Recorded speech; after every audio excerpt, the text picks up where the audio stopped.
안녕하세요. 저는 42살의 일반 회사에서 직장 생활을 하고 있는 평범한 여성이에요. 저는 남들보다 다소 늦은 나이에 결혼을 했어요.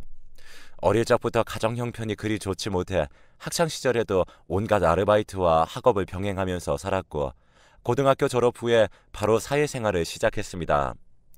그러다 보니 결혼이라는 걸 생각할 겨를도 없이 일에만 정신을 쏟고 살다가 평소 친한 지인의 소개로 남편을 만나게 되었어요. 첫 만남에 정장을 말끔히 차려입고 왔던 남편은 예의도 있었고 첫인상도 나쁘지 않았어요. 연애 경험이 많이 없다 보니 어떻게 해야 될지 몰라 안절부절하는 모습이 귀엽기도 했고요. 이런저런 얘기를 나누다 보니 사람이 참 배려심 있고 순수하다는 생각이 들어 남편과 저는 자연스럽게 서로를 마음에 들어 했습니다. 그렇게 저희는 만남을 이어갔고, 남편은 저의 사소한 거 하나까지 챙겨주려고 노력하는 모습에 저도 모르게 그 사람에게 빠지기 시작했고, 서로의 감정은 더욱 깊어져 다소 빠르게 연인 사이로 발전할 수 있게 되었어요. 남편은 고속버스 운전을 했습니다.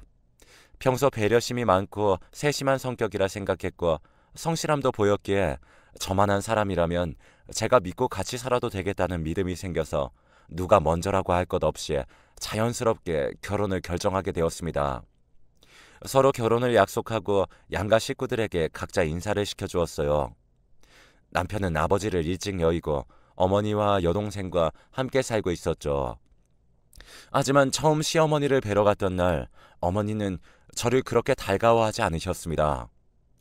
우리 민성이는 어릴 때부터 성격 좋고 인물 좋다고 내 친구들이 하나같이 사위 삼고 싶다고 그랬을 정도로 남주기 아까운 아들인데, 민성이가 저렇게 좋다고 하니 결혼을 시키는데, 우리 아들 입맛 까다롭고 성격 예민하니까 네가 각별히 잘 맞춰줘야 한다.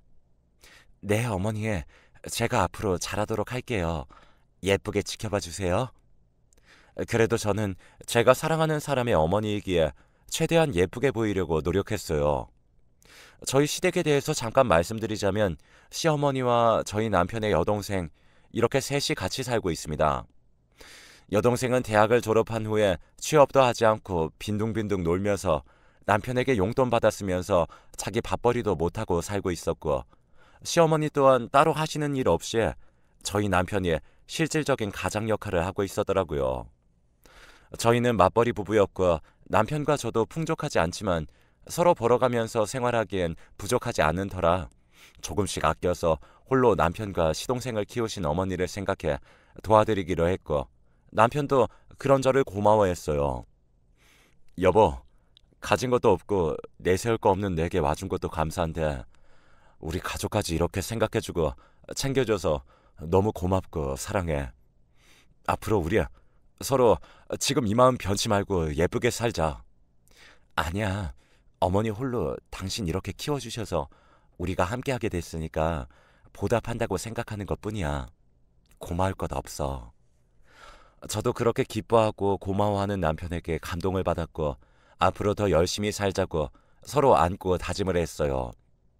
남편은 꾸준히 성실하게 직장을 다녔습니다. 저도 남편과 더 나은 미래를 꿈꾸며 열심히 살아가던 어느 날, 예상하지 못한 일이 생기게 되었어요. 평소 남편은 술자리를 즐겨 하긴 했지만 하는 일이 운전직이다 보니 과하게 마시는 날은 없었어요. 술을 한 잔이라도 입에 대는 날은 대리운전을 꼭 불러 집에 들어오곤 했었는데, 그날 연말 모임 자리에 갔다가 술을 조금 마신 것 같더라고요. 하필 그날따라 대리운전도 잡히질 않았다고 하네요. 그래서 많이 취한 게 아니라 괜찮겠지 하는 마음에 직접 운전을 하고 집에 귀가를 하다 음주 단속에 그만 걸리게 되었습니다. 결국 면허 정지 처분을 받게 되었어요. 운전이 직업인 사람이다 보니 남편은 어쩔 수 없이 회사에서 권고사직을 권유받게 되었고, 그렇게 회사를 그만둘 수밖에 없었습니다. 꾸준히 열심히 일했던 직장을 잃고 오랜 기간 운전을 해왔던 사람이라 상실감이 꽤 많이 컸나 봅니다. 한껏 풀이 죽은 목소리로 연신 저에게 미안하단 말만 하더군요. 여보, 미안해. 내가 괜히 술을 마시고 운전해가지고 정말 미안해. 그러게, 대리운전 안 잡히면 조금 더 기다렸다가 불러서 타고 오지. 왜 운전을 해? 평소에 한 잔만 마셔도 대리하고 오던 사람이. 진짜 내가 왜 그랬을까? 아, 미안해. 저는 속상했지만 그렇게 풀이 죽어 자책하고 있는 남편이 안쓰럽기도 해서 기운 내라고 위로를 해주었어요. 그 일이 있고 난 후 남편은 계속 시르에 빠져 하루하루 시간만 보내는 생활을 계속하고 있었어요. 그만큼 본인도 속상하고 심정이 복잡해서 그러겠거니 하고 이해해보려고 했지만 시간이 하루 이틀 의미 없이 흘러가고 남편은 의욕이 전혀 없어 보이며 허구한 날 집에서 술을 퍼마시며 마치 세상 다 잃은 폐인이나 다름없었습니다. 그래서 지켜보다가 저는 먼저 얘기를 꺼냈어요. 여보, 언제까지 그러고 있을 건데? 이유가 어떻게 됐건 자기가 실수한 부분이잖아. 그렇게 무의미한 시간만 보내고 있는다고 뭐가 해결이 돼? 내가 언제까지 이런 모습 보면서 살아야 돼? 나 당신 이런 무책임한 모습 보면서 살 자신 없어. 이럴 거면 차라리 이혼하자. 우리 아직 젊은데 뭐가 그렇게 걱정이야. 나이 60 넘으신 분들도 어떻게든 살아보시려고 더 노력하고 발버둥 치는데 난 도저히 당신 이런 모습 보기 힘드니까 지금 말해. 계속 이렇게 살 거면 깨끗이 갈라서고 지금이라도 마음 고쳐먹을 거면 다시 으쌰으쌰해서 힘내보기로 하고. 남편은 가만히 제 얘기를 듣더니 생각이 많은 표정이었습니다. 다행히도 남편은 제 말뜻을 이해했는지 다음 날부터 생활 패턴을 찾고 무언가 해보려고 하더군요. 한날은 새벽 일찍 일어나서 나가더니 초저녁쯤 피곤해 쩔어있는 모습으로 집에 들어왔어요. 생전 해본 적 없는 노가다라는 현장 근로직을 하고 왔다고 하더군요. 뭐라도 해보려고 해본 적도 없는 노동을 하고 들어온 남편 모습에 고맙기도 하고 조금은 안심이 되었습니다. 그날 저녁 잠자리에 든 남편이 온몸이 쑤시는지 끙끙 앓는 모습에 마음이 많이 짠했어요. 그래도 어쩌겠어요. 마냥 아무것도 하지 않고 무기력한 남편은 더 보기가 힘든데. 남편은 그 이후로도 현장 근로직으로 일이 있을 때마다 나가고 때로는 택배 상하차 일도 있을 때마다 꾸준히 나가서 일을 했습니다. 그런 모습이 너무 고마웠어요. 그러던 어느 날 현장 근로직 일을 갔던 남편이 퇴근 후 오른쪽 발이 퉁퉁 부어서 집에 들어왔더군요. 일을 하다가 발을 헛디뎌 넘어졌다고 합니다. 다음 날도 심하게 붓고 멍도 들어있어 나가는 길에 같이 병원을 갔더니 엄지발가락에 금이 간 상태였습니다. 깁스를 한 남편의 발을 보니 지금까지 해본 적도 없는 육체 노동까지 하면서 뭐라도 해보려고 했던 남편에게 제 마음이 많이 안쓰러웠어요. 발을 회복하는 동안에도 남편은 틈틈이 일자리를 알아보고 있었습니다. 발도 어느 정도 아물고 깁스를 풀어도 될 무렵 남편이 대리운전을 해보겠다고 하더군요. 원래 운전을 하던 사람이라 앞전의 일들처럼 몸으로 힘쓰는 일이 아니니 조금은 안심되어 괜찮을 것 같다고 호응해 주었고 수입이 얼마가 됐든 무엇이라도 하려고 하는 남편이 고마웠습니다. 그 후 대리운전 일도 꾸준히 잘 다니더라고요. 가끔 집에 들어올 때 표정이 많이 어두운 날도 있었어요. 아무래도 사람 상대하는 일이고 주로 취한 손님을 상대하다 보니 스트레스가 많이 쌓였긴 했나 봐요. 그러던 어느 날 사건이 터지고 말았습니다. 집에서 설거지를 하고 잠깐 소파에 앉아 있는데 남편에게 연락이 왔어요. 남편이 경찰서에 있다고 하더군요. 여보, 나 지금 경찰서인데 내가 지금 폭행 사건으로 여기 와 있거든. 좀 와줄 수 있을까? 전화를 받고 너무 놀라서 부랴부랴 경찰서로 달려가더니 남편이 손님을 폭행해서 조사를 받고 있었습니다. 기가 찼습니다. 이제 음주운전도 모자라 폭행까지. 하지만 분명 남편에게도 사정이 있겠지 싶어 이유를 물어봤어요. 남편은 손님이 잔뜩 취해서 남편에게 막말과 폭언을 했다고 하더군요. 길을 한번 잘못 들었는데 그 후부터 손님이 남편에게 무슨 일을 그따위로 하느냐, 그따위로 일을 하니 그 나이 먹도록 대리나 하고 있다는 등 손님한테 말대답 한다는 등 하면서 남편에게 화를 내고 막말을 했고 심지어는 운전하는 남편의 뒤통수를 치며 운전 똑바로 하라고 했었나 보더라고요. 그래도 남편은 꾹꾹 참고 목적지까지 손님을 모셔다 드렸는데 손님이 내리면서 남편에게 돈을 집어 던졌나 봅니다. 그래서 더는 참지 못하고 쌓인 게 폭발해서 주먹을 휘둘렀다고 하네요. 충분히 화가 날 만한 상황이긴 하지만 취한 사람을 상대로 조금만 더 참았으면 될 걸 못 참고 주먹 다짐을 한 남편이 조금은 원망스러웠어요. 폭행을 당한 분은 남편보다 10살이 많은 분이었고 전치 3주의 결과를 진단받았다고 하더라고요. 경찰에서도 합의를 보는 게 좋을 것 같다고 하고 합의가 이루어지지 않으면 남편에게 좋지 않는 일이 생길 수 있다고 해서 부랴부랴 제가 직접 병원에 입원해 계신 그분을 찾아뵈었습니다. 가서 피해자분께 먼저 사과를 드렸어요. 절대 합의는 안 볼 거라고 완강하게 말씀하시는 걸 최대한 죄송하다고 사과를 드리고 최대한 요구하는 합의금을 맞춰드려 합의를 보게 되었습니다. 물론 합의금은 제가 마련했고요. 그 일이 있고 난 후 남편은 조용히 자숙의 시간을 보내더군요. 어느 날은 침대 위에서 벽만 쳐다보며 눈물을 흘리기도 했습니다.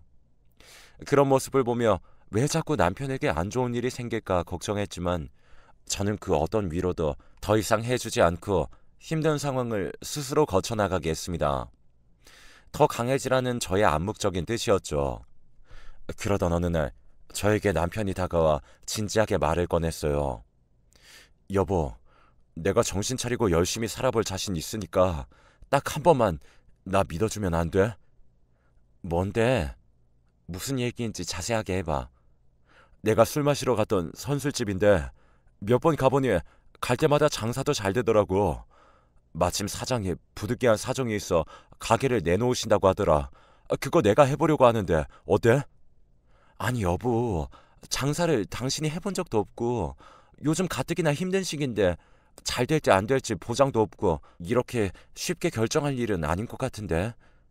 내가 갈 때마다 손님도 많고 가게 위치도 좋아서 잘 될 것 같아. 만약 내가 하게 되면 진짜 잘할 자신이 있어서 그래. 나 한 번만 믿고 좀 도와줘. 남편은 그렇게 몇 날 며칠 계속 저를 설득시키며 간절하게 애원하더군요. 그럼 여보, 해본 적도 없고 눈으로만 보는 것만 다가 아니니까 당분간이라도 좀 일을 배워보는 건 어때? 하고 제가 제안을 했습니다. 막상 일을 해보면 생각과 다를 수 있으니 지켜보고 결정하라고요. 남편은 순순히 받아들이고 그 가게에서 알바를 하면서 일을 배우기로 했다고 하더군요. 하지만 제 생각과는 다르게 남편이 정말 열심히 일을 배웠고 장사도 잘 되는 것 같았습니다. 남편도 적성에 맞는지 힘든 내색 없이 열심히 하고 뿌듯해 하더라고요. 그런 남편의 모습을 보고 고민 끝에 승낙을 했습니다. 저도 임신을 한 상태라 둘 중 누구 하나는 벌어야 하는 상황이었기에 그렇게 결정을 하게 되었고 결혼 전부터 모아둔 돈과 조금 부족한 돈은 친정의 도움을 받아 가게를 오픈하게 되었어요. 물론 가게 명의도 제 이름으로 했고 카드 매출 통장도 다 제 명의로 했고요. 그 조건으로 제가 가게를 차려준 거였습니다. 왜냐하면 또 언제 남편이 사고를 칠지 몰라 혹시 모를 저의 특단의 조치였습니다. 그리고 아무래도 성격이 꼼꼼한 제가 경제 관리를 하는 게 맞다고 생각을 했고요. 장사는 제 걱정과는 달리 위치도 좋고 단골 손님들도 많아서 장사가 꽤나 잘 되더라고요. 벌어들이는 카드 매출을 보니 직장인들이 한 달에 받는 월급하고는 차원이 달라죠. 직원들 월급에 비해 월세나 부대 비용을 다 제외하더라도 직장인들보다 3배는 많았습니다. 저는 이게 다 남편이 열심히 해준 덕분이라 생각하고 일을 마치고 남편의 등을 두드려주기도 하고 다리도 주물러주기도 하며 우리 남편 고생했어? 이런 따뜻한 말로 저의 마음을 대신했습니다. 그렇게 몇 년이 지나고 다행히 남편도 열심히 해줘 직원들도 여러 명 더 구하게 되었고 작지만 대출 조금 끼어 24평짜리 아파트도 사서 이사를 하게 되었어요. 그렇게 점점 안정이 되어갈 때쯤 갑자기 제 발목을 잡는 사람이 나타나기 시작했어요. 그건 바로 시어머니였어요. 시어머니는 모든 경제권을 제가 가지고 있는 줄 알고 어느 순간부터 제게 돈을 요구하기 시작했거든요. 애미야, 다음 주에 동창들이랑 여행 가기로 했다. 100만 원만 붙여라.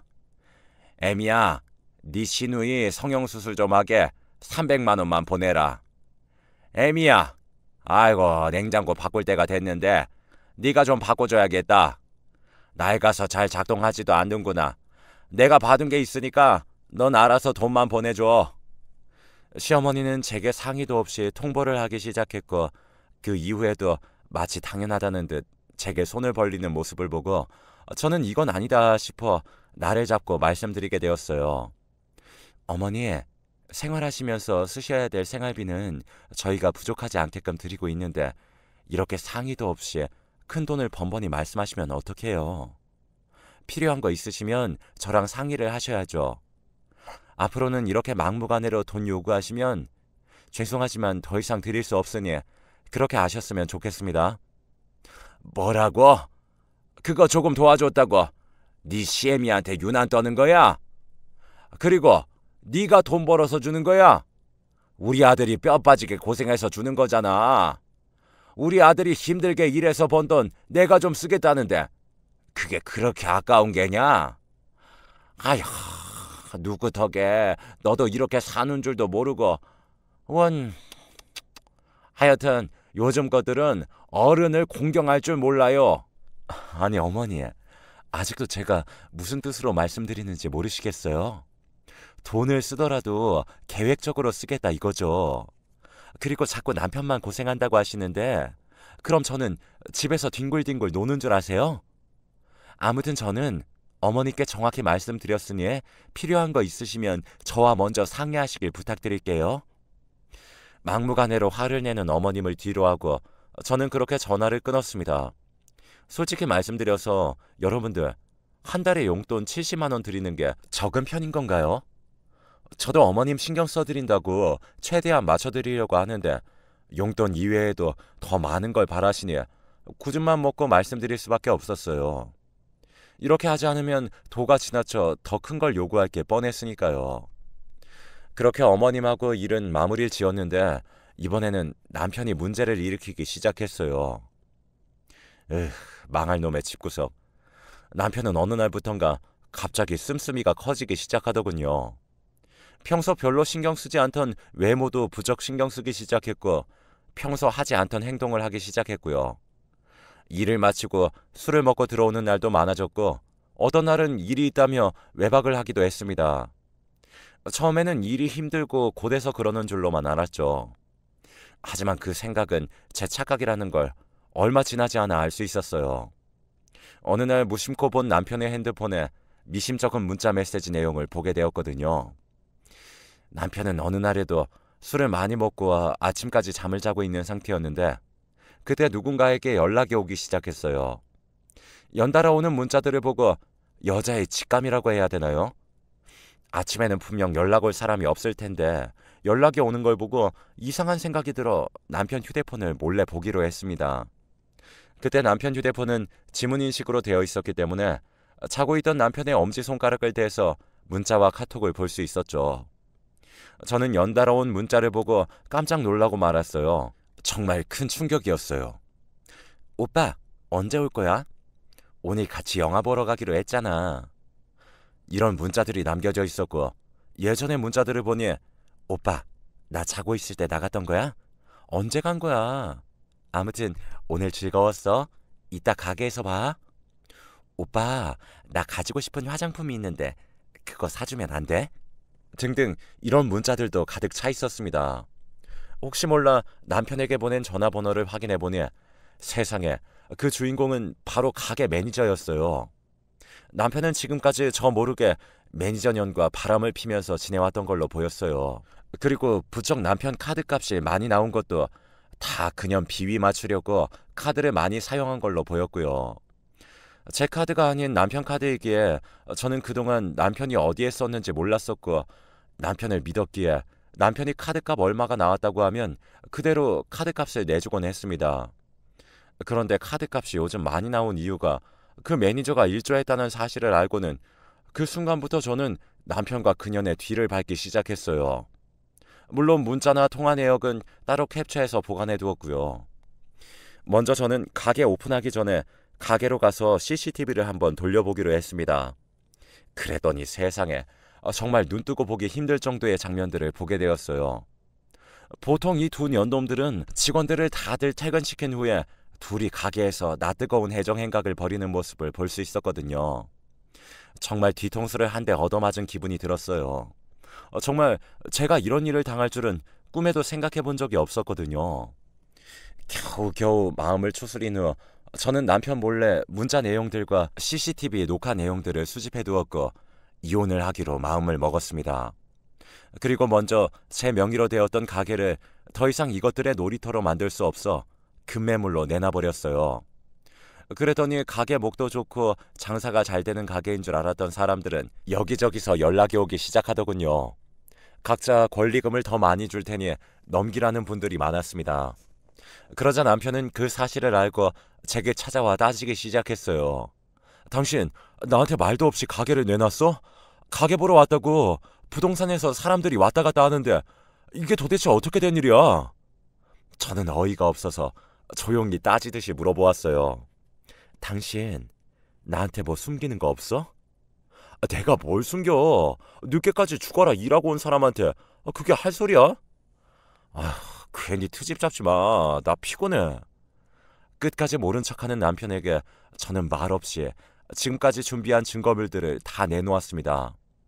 그걸 본 남편은 얼굴이 잿빛이 되어 당황하나 싶더니 한마디 변명도 없이 문을 쾅 닫고 나가버리더라고요.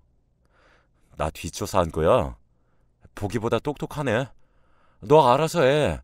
비굴하게 무릎 꿇고 싶지 않으니까. 뭐라고? 미안하다고 말을 할 줄 알았던 저는 그런 남편의 모습을 보고 참 기가 막혔습니다. 사람으로 보이지도 않더라고요. 보통 법적으로 같이 기재되어 있던 부부라면 최소한 미안하다는 말 정도는 해야 되는 거 아닌가요? 그 모습을 보고 저는 확신이 들었어요. 남편의 저런 뻔뻔한 행동에 저도 화가 머리끝까지 나서 정말 다 정리해야겠다는 생각부터 들었습니다. 저는 곧바로 이혼 절차에 돌입했습니다. 그리고 가게도 가장 좋은 조건을 제시한 사람에게 많은 권리금을 받고 가게를 넘겨버렸어요. 그리고 며칠 후 그동안 집에 발길 한번 안 들이던 남편이 어느 날 태연하게 집에 들어와서 제게 말도 안 되는 소리를 짓거리더군요. 글쎄 매니저가 열심히 일해줘서 특별히 잘해줬던 거지 내연관계가 아니었다고 장난이었다고 말을 하는 겁니다. 그러면서 끝까지 소송을 끌고 가게 되면 자기도 변호사를 선임할 거라면서 이제는 우기거나 버티기 작전을 펼치기 시작하더군요. 저는 그런 모습에 다시 한번 놀라 그런 남편이 정말 치가 떨리게 꼴보기 싫어 짐을 싸서 친정으로 가버렸고요. 그때 당시에 저는 3살짜리 아이를 키우고 있었는데 아이의 정신 상태에도 좋지 않을 것 같아 잠시 떠나 있기로 했어요. 그러던 어느 날 시어머니에게 연락이 왔습니다. 예미야, 너는 네 몸 하나 편하게 했다고 밖에서 힘들게 일하는 남편 놔두고 친정 가 있으니 좋으니?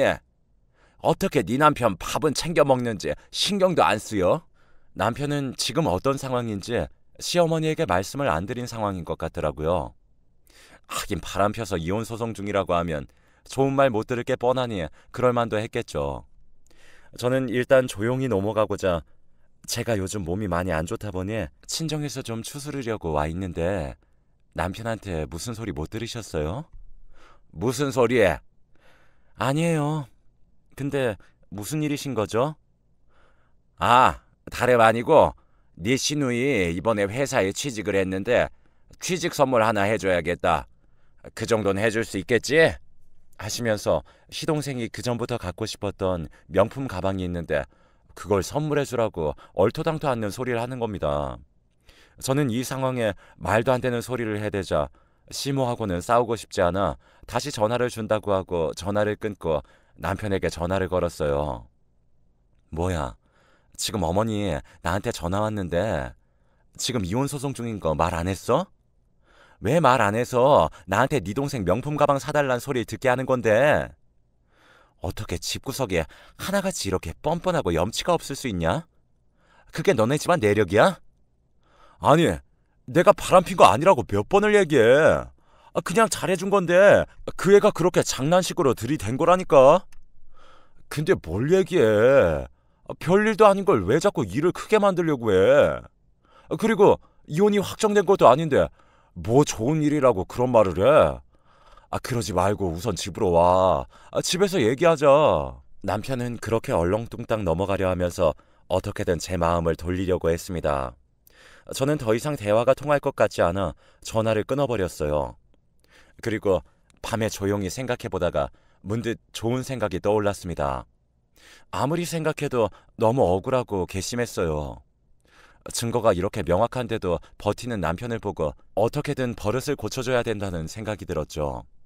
그러다 문득 생각나는 게 있었어요. 낮에 시모 전화 온 것과 남편 카드가 겹쳐 보이기 시작했어요. 무슨 말이냐면 저는 제가 사용하는 신용카드는 잘라버리고 그동안 남편 카드를 사용하고 있었거든요. 연회비도 아까웠고 어차피 쓰지도 않는 거 남편이 쓰는 카드 2장으로도 충분히 생활할 수 있었으니까요. 그래서 낮에 시누이 명품 가방을 사달라는 걸 남편 카드로 결제하기로 마음먹었습니다. 지금 남편은 처량한 백수 신세고 언제 저희 집에서 쫓겨날지도 모르는데 카드값마저 감당 안 되게 나오면 남편은 분명히 고통스러운 현실을 느낄 수 있을 것만 같았거든요. 바로 다음날 시어머니에게 연락을 드려 뵙기로 했어요. 어머니, 죄송해요. 제가 몸이 이래서 여기까지 오시게 했네요. 아니 언니, 아무리 그래도 그렇지 이렇게 오라가라 해도 되는 거예요? 그나저나 왜 부른 거예요? 옆에서 신우이가 얄밉게 한마디 하더군요. 정말 제 동생이 저랬으면 한 대 쥐어박기라도 했을 텐데 꾹 참고 웃으면서 카드를 내밀면서 말씀드렸죠. 죄송해요 어머니. 이번만 이해해 주세요. 아, 아가씨 취직 축하드려요. 이걸로 갖고 싶었던 거 다 사고 어머니도 같이 하나 사세요. 큰맘 먹고 드린 거니까 매장 가셔서 가방 좋은 걸로 사서 친구분들에게 자랑하고 그러세요. 제가 그동안 며느리로서 너무 못 챙겨드려서 너무 죄송해요. 아니, 너 갑자기 왜 그러냐? 왜 안 하던 짓을 해? 진짜 나도 사도 되는 거야? 나중에 너 비싼 거 샀다고 대드는 거 아니지? 나 진짜 산다. 진짜다. 시모는 우습게도 몇 번이나 본인도 사도 되는지 확인하고서는 어린아이처럼 춤을 추듯이 몸을 흔들고 시누이와 함께 나란히 카드를 받아들고 매장으로 갔습니다. 그날 저녁 모든 사실을 알게 되자 남편은 난리가 났어요. 저녁 7시부터 전화가 빗발치기 시작하더군요. 저는 이렇게 전화를 빗발치게 할 줄 알았기에 무음으로 해놓고서 신경도 쓰지 않았어요. 남편이 열받아서 날뛰는 걸 생각하니 속이 다 시원하더군요. 그리고는 문자가 오기 시작했습니다. 야, 네가 내 카드로 가방 사라고 했다면서 누구 맘대로 그런 짓거리를 한 거야? 이거 다 사기야. 사기라고. 자그마치 900만 원이라고. 이거 어떻게 할 거야? 다음 달 내 카드 값은 어떻게 할 거냐고. 야 이년아, 어린애도 아니고 이런 식으로 나한테 엿을 먹여? 너 두고 봐. 내가 가만히 안 둘 거야. 이런 식으로 협박과 카드값에 대한 걱정을 털어놓으며 연락을 해댔습니다. 그래서 저는 자꾸 모르세요 하면 귀찮게 할까봐 마지막으로 문자를 보냈어요. 사기? 무슨 사기? 내가 네 걸로 무슨 물건이라도 샀어? 그거 다 니네 못난 가족들이 산 거야. 따질 거면 니네 가족한테 따지던가. 너는 니네 가족들한테 고작 900만 원 선물도 못 해주니? 한심하다. 그러게 주제도 모르고 바람 필 때부터 알아봤어. 아무튼 난 모르니까 그건 네가 알아서 하고 다신 연락하지 마. 불결하니까. 이 말을 남기고 차단해버렸습니다. 그 뒤로 남편은 당장 가방들을 환불해달라고 난리를 치더라고요. 하지만 구입하고 첫날부터 가방을 버젓이 들고 다녔는데 이미 사용감이 많은 걸 누가 함부로 들 수 있을까요? 환불이 안 되자 시모하고 시누이에게 화풀이를 했나 보더라고요. 어느 날 시모가 전화와서는 제게 쌍욕을 하면서 간사한 년이라면서 고작 바람 한 번 폈다고 그러냐면서 너 때문에 우리 모자 사이도 틀어지게 생겼다면서 생쇼를 하더라고요. 정말 지금까지 쌓였던 체중이 한 번에 싹 내려가는 기분이었습니다. 고작 한 번이라는 단어도 어이가 없었지만 그분들은 왜 몰랐을까요? 그게 바로 제가 원했던 결과였다는 것이요. 그렇게 그 후로 6개월 정도가 흐르고 남편의 외도 증거가 명확해서 이혼을 할 수 있었습니다. 재산 분할도 제가 생각한 것보다 잘 받을 수 있었고 양육권도 물론 가져올 수 있었어요. 매달 50만 원씩 양육비를 지급하라는 판결도 받을 수 있었고요. 상간녀 그년에게도 위자료 소송을 해서 위자료를 받을 수 있었습니다. 그렇게 저의 롤러코스터 같은 결혼은 종지부를 찍을 수 있었습니다. 그 후로 남편은 술만 마시면 잔뜩 취해서 연락이 왔어요. 자기가 미쳤었나 보네. 자기는 사람도 아니네. 짐승이었네. 마누라 소중한 걸 그동안 몰랐었네. 아이를 위해서라도 다시 생각해달라. 이런 식으로 모르는 핸드폰으로 연락 와서는 후회와 자책의 눈물을 흘리더라고요. 하지만 저는 눈 하나 깜빡하지 않았습니다. 한 번이 어렵지 2번, 3번은 쉽다는 걸 누구보다 잘 알 수 있으니까요. 보니까 그 상간녀 매니저년에게도 버림받은 것 같더라고요. 하긴 능력도 없고 집도 뭣도 없는 나이 먹은 놈한테 누가 옆에 있어주긴 할까요? 한편으론 짠하다는 생각도 잠시 들었지만 딱 거기까지였어요. 단지 제가 키우는 자식에게 더 이상 부끄럽지 않은 아빠가 되길 바랬을 뿐이었네요. 저는 요즘 친정에서 그럭저럭 잘 지내고 있습니다. 전 남편과 살던 집은 처분해서 당분간은 여기서 지낼 생각이고요. 오히려 남편이 없는 지금이 저는 더 행복한 것 같아요. 잠든 아이를 보며 책임감이라는 것도 더 느끼게 되었고요. 물론 앞으로 아빠의 사랑을 받지 못하겠지만 그 대신 2배로 제가 더 사랑을 주며 올바르게 커나갈 수 있도록 할 거예요. 그리고 제 자신에게도 투자를 해서 이 좋은 세상 멋지게 살아보려고 합니다. 여러분들, 저 잘한 거 맞죠? 이걸 보시는 분들도 무슨 일이 생기면 바보같이 당하지만 마시고 그때그때마다 상황 대처를 잘해서 피해보는 일이 없었으면 좋겠습니다. 상대방의 약한 모습을 보이면 요즘 세상에서는 그것을 이용해 먹으려고 하는 사람들이 더 많은 것 같더라고요. 그래서 우리 모두는 어떤 일이든 현명하게 대처해서 이 좋은 세상 행복하게 사시길 바라봅니다.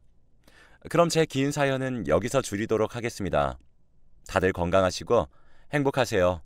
감사합니다.